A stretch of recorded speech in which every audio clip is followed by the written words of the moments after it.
Salut à tous et bienvenue dans cette vidéo absolument pas préparée. Nous allons parler aujourd'hui d'un événement qui va venir à la fin du mois, c'est-à-dire le 29 septembre. Si je vous en parle, c'est parce que j'aimerais que vous participiez à cet événement. Nous allons ensemble débriefer de quoi il s'agit. Alors du coup, si vous regardez là un petit peu le titre de la vidéo, vous vous dites Roger Waters, qui c'est celui-là? Enfin, je vois pas à peu près qui c'est. Bon, c'est normal, vous avez le droit de ne pas connaître Roger Waters, mais cet homme est intimement lié à un truc que vous connaissez probablement. Et si c'est pas le cas, arrêtez la vidéo, barrez-vous, je sais pas, de vous inscrire. Vous connaissez probablement le groupe de rock progressif Pink Floyd, parce que je pense que ce nom fait un peu mouche dans vos oreilles. Et donc Pink Floyd qui sont considérés aujourd'hui comme les rois du rock progressif. Mais attention, ce ne sont pas les inventeurs, loin de là. Donc les rois du rock progressif, à ce jour, donc du coup, qui est les Pink Floyd, qui sont des musiciens qui sont respectés. Alors les Pink Floyd c'est un groupe du coup composé de 4 membres. Roger Waters, qui est bassiste, compositeur et compositeur. Bassiste, parolier et compositeur. Sur la plupart des albums, il a composé énormément Roger Waters, mais surtout signé quasiment toutes les paroles des groupes dans tout le temps où il était là. David Gilmour, qui est guitariste, qui nous a pondu de ses solos et compositeur, enfin ils sont tous à peu près compositeurs sauf Nick Mason, lui qui est donc le batteur, qui n'a pas trop composé pour le groupe, mais qui a été un batteur, voilà. C'est réducteur, pardon, il est très bien Nick Mason. Et Rick Wright, qui était le claviétiste du coup, et qui pareil nous a pondu de ses solos avec ses sonorités de dingue, enfin j'adore ce mec. Et j'adore Pink Floyd aussi. Je vois un petit peu. Du coup, le groupe en question a eu son heure de gloire à peu près dans les années 70. Dans le sens où sort Dark Side of the Moon, le 3e album vendu de tous les temps. Voilà, hein. Le premier c'était Thriller de Michael Jackson, le deuxième je ne sais pas lequel c'est, j'oublie toujours qui est le deuxième, et le troisième est Dark Side of the Moon, donc c'est une bonne performance, hein. Sortira ensuite l'album Wish You Were Here, qui est pour les fans l'un des albums les plus appréciés par les fans. Wish You Were Here, qui est un album dédié à l'ancien guitariste de Pink Floyd, Syd Barrett, qui a quitté le groupe très tôt entre le deuxième et le troisième album, je crois, parce qu'il était complètement accro au LSD, qui l'a rendu complètement barjot. Et ensuite, s'en suivra l'album Animal, qui est une sorte de grande caricature de la société à l'américaine, avec les moutons, les chiens et les porcs. Un album très intéressant à écouter, vraiment, où les Floyd sont vraiment à fond dans leur truc. Et s'en suivra l'album The Wall, dont on va parler beaucoup en détail dans cette vidéo. Puis s'en suivra un album douloureux qui s'appellera Final Cut, avant le départ de Roger Waters. On va s'arrêter là pour l'histoire, mais après, en gros, sachez que les Floyd se sont reformés et ont pondu encore 3 autres albums, dont un album qui est hommage à Rick Wright, qui est décédé en 2008. Paix à son âme. Du coup, je disais effectivement qu'on va s'arrêter après The Final Cut. Pourquoi? Eh bien, c'est parce qu'au moment de Animals, Roger Waters commencera à prendre sérieusement les rênes du groupe. Depuis Wish You Were Here, et là, il les prendra de manière super... Voilà, il prendra les rênes du groupe puisqu'il deviendra quasiment le principal compositeur.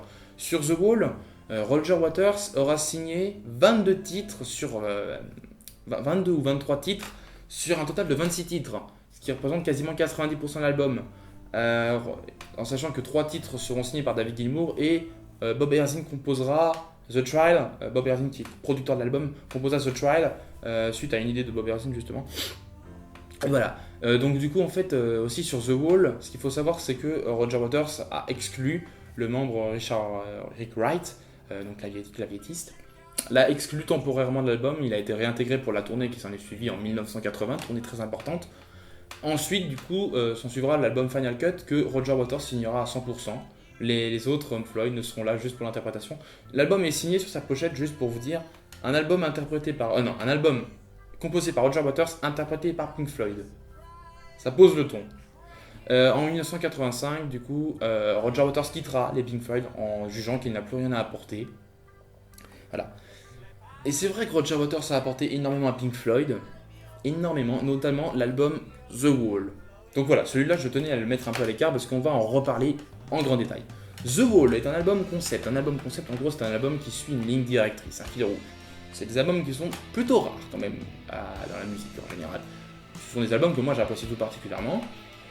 Voilà, tiens, on a la pochette de 25th Century Breakdown qui est aussi un album concept justement.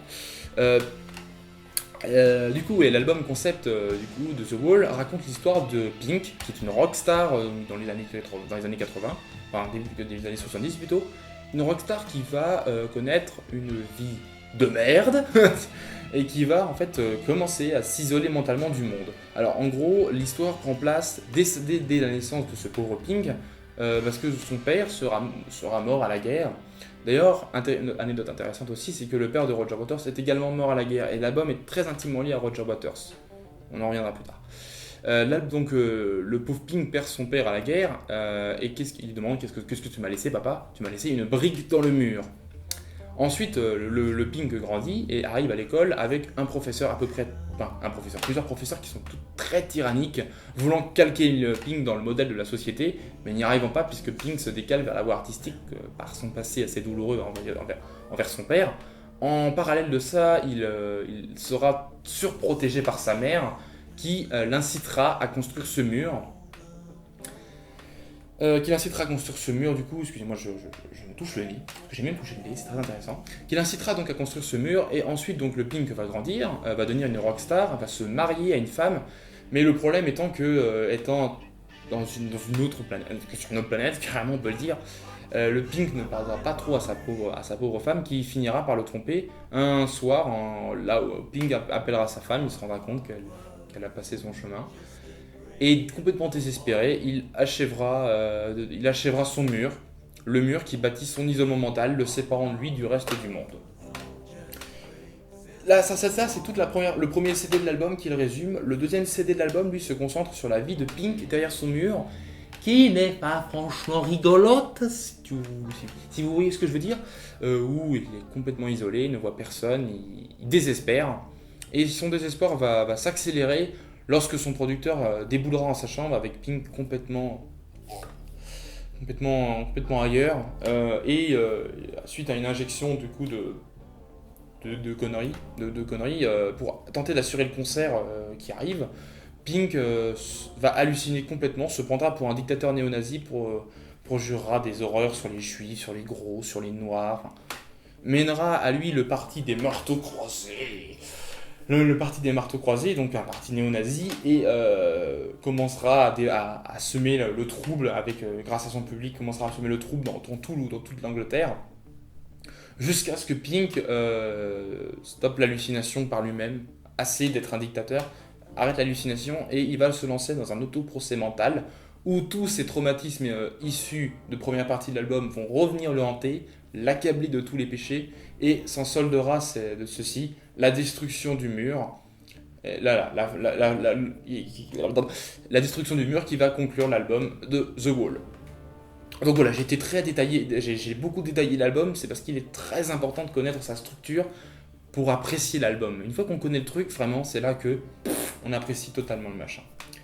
Alors notamment, donc du coup, The Wall est un album qui est très imposant, déjà en termes de composition qui est très imposant, avec un scénario très riche.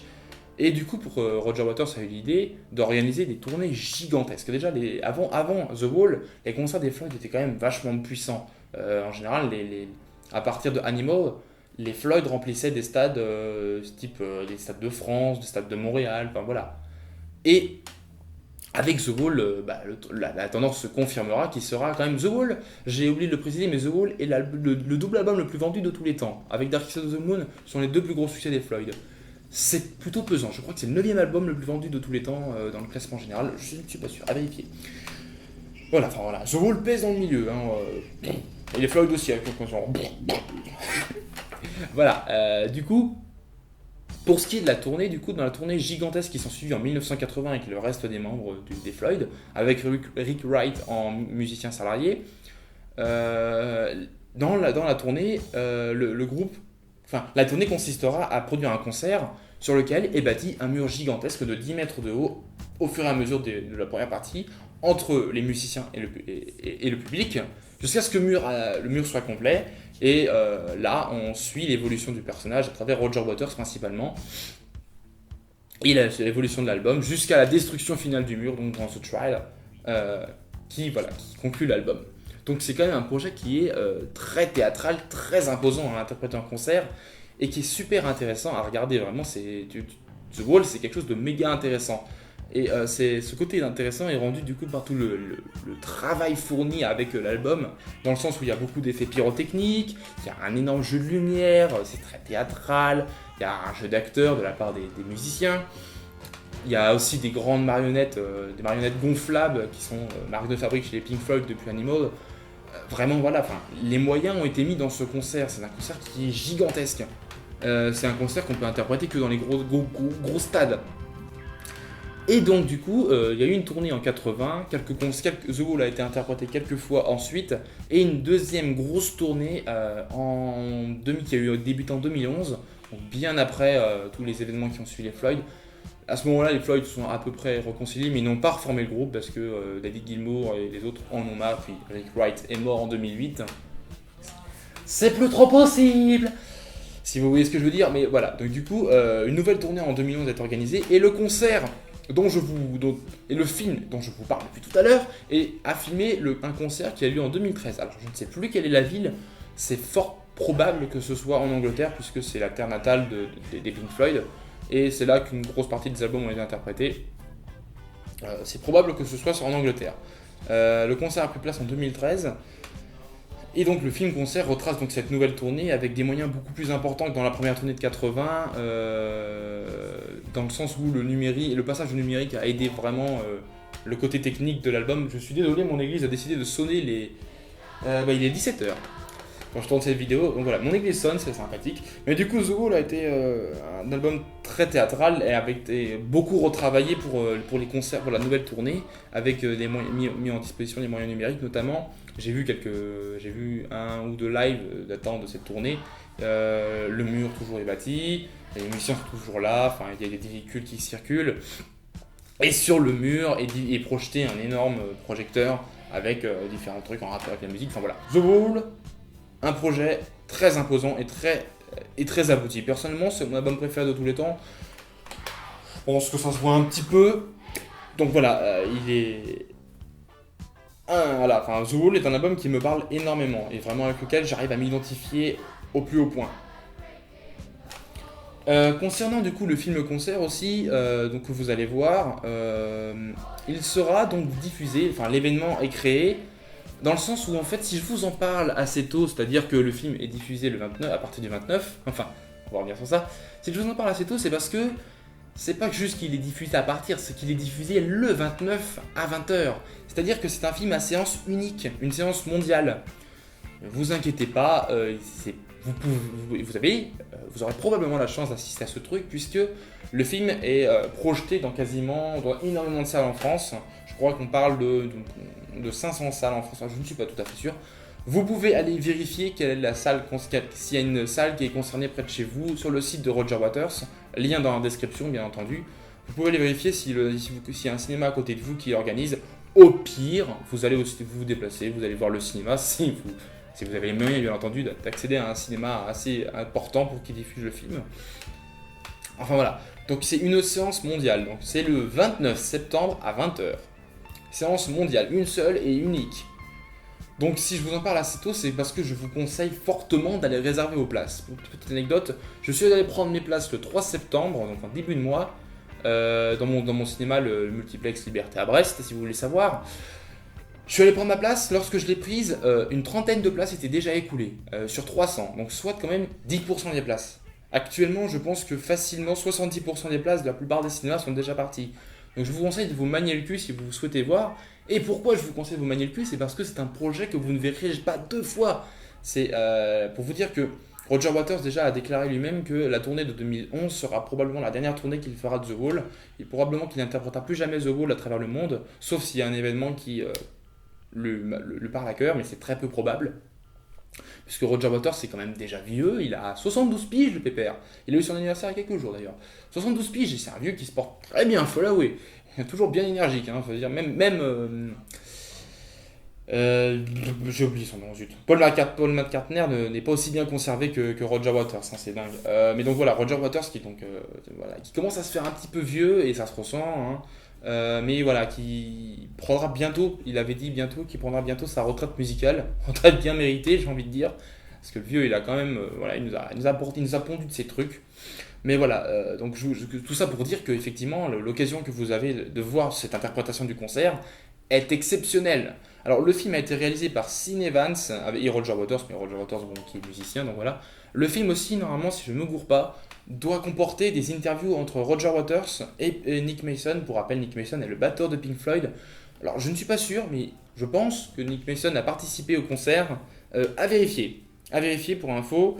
Mais voilà, donc du coup, voilà, je vous conseille très fortement d'aller vous renseigner autour de ça et d'essayer d'aller prendre votre place. Je vous invite vraiment, vraiment, vraiment, vraiment à y aller puisque c'est quelque chose que vous ne verrez vraiment pas 2 fois dans votre vie. Sur ma chaîne, je débrieferai le concert à l'intégralité. Je sais pas, mais il est probable que je serai accompagné pour débriefer le concert d'un ami avec qui nous sommes fans de Pink Floyd. Voilà, donc j'espère pouvoir vous retrouver tous autour des salles. J'espère que mon appel sera relayé. J'espère donc vous retrouver. Je vous rappelle, c'est le 29 septembre à 20h. Si vous voulez voir quel cinéma participe, sur le site de Roger Waters. Sur ce, je vous dis à très bientôt le 29 dans salle, mes chers Floyders, et je vous fais des gros bisous. Mouah.